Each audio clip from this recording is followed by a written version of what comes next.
चेहरा बनाते हैं, यहाँ जैसा बैठे। ठीक है, ठीक है। अगर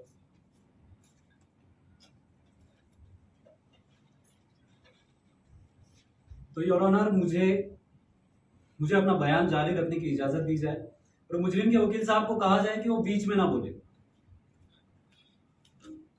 दरखास्त मंजूर है, आप अपना बयान जारी रखें। हाँ, तो योर ऑनर, मैं बता रहा था कि मुजरिम फंदी वल भगत राम कभी किसी का विश्वास पात्र नहीं रहा। योर ऑनर, फंदी का बाप भगत राम कैंसर से पीड़ित था।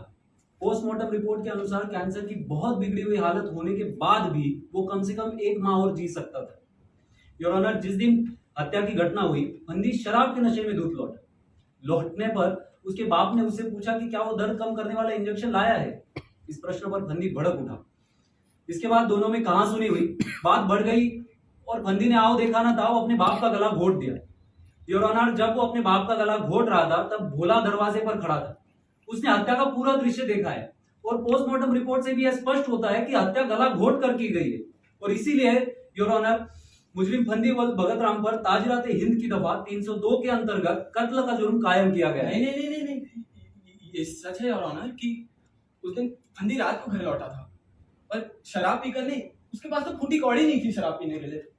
योर ऑनर, वो अपने बाप को दिलो जान से चाहता था, वो अपने बाप को बचाना योर ऑनर, कैंसर की बीमारी किसी दुश्मन को ना हो।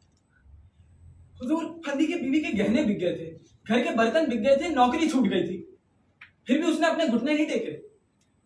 उसने अपने सर पर 500 रुपए का कर्ज चढ़ा लिया ताकि वो अपने बाप को बंबई जाकर उसका इलाज करवा सके, पर बंबई जाकर भी कोई फायदा नहीं हुआ योर ऑनर। योर ऑनर, मुजरिम का वकील बाद में भी अपना पक्ष रख सकता है। मुझे गवाहों को पेश करने की इजाजत दी। मुजरिम के वकील का बयान जारी है। पर योर ऑनर, कोर्ट के अनुसार योर ऑनर, बोले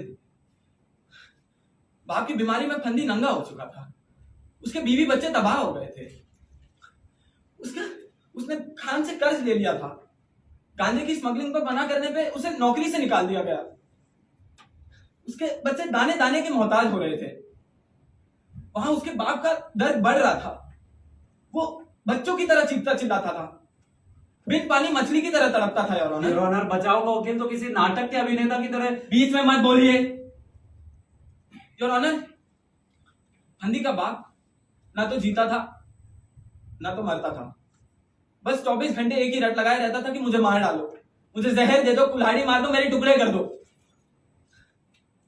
योर ऑनर, उसके घाव में इतना दर्द बढ़ गया था कि केवल एक बेहोशी के इंजेक्शन से उसे नींद आती थी और डॉक्टर हरपाल सिंह 5 रुपए का एक इंजेक्शन देते थे, चाहे पेशेंट की जान क्यों ना चले जाए, वो अपना 1 रुपया नहीं कम करते थे।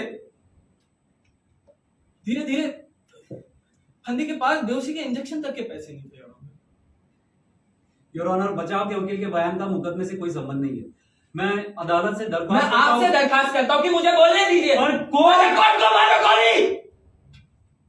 योर ऑनर, फंदी के पास बेहोशी के इंजेक्शन तक के पैसे नहीं थे, उसके बाप को दर्द से चीखता देखकर उसका कलेजा चीरता था, वो हर घड़ी मौत मांगता था लेकिन मौत नहीं आती थी। जिंदगी बेरहम हो तो हो, साली मौत भी बेरहम हो गई थी। उस दिन शाम को जब फंदी घर लौटा था तो रास्ते में खान ने उसके सीने पे डंडा तान कर उसकी बेइज्जती की। घर लौटा तो बीवी ने चिल्लाकर ऐलान कर दिया कि घर में चावल नहीं है। उसके बेटे पुत्तू को पड़ोस के लड़कों ने मार मार के उसके नाक से खून बह रहा था।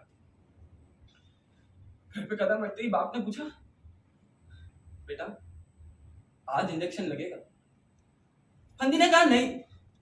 उसका बाप उसके पैरों से लिपट कर रोने लगा, बेटा इंजेक्शन दे या मौत, इंजेक्शन दे या मौत, इंजेक्शन दे या मौत। योर ऑनर, फंदी इंजेक्शन तो नहीं दे सकता था,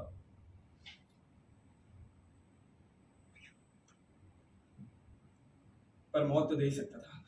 न जाने कब फंदी का हाथ उसके बाप के गले तक पहुंचा, न जाने कब उसकी उंगलियां उसके बाप के गर्दन को कसने लगी। योर ऑनर, आप भरोसा नहीं करेंगे, उसका बाप आती हुई मौत देखकर हंस रहा था, जैसे उसकी मनचाही मुराद पूरी हो रही हो।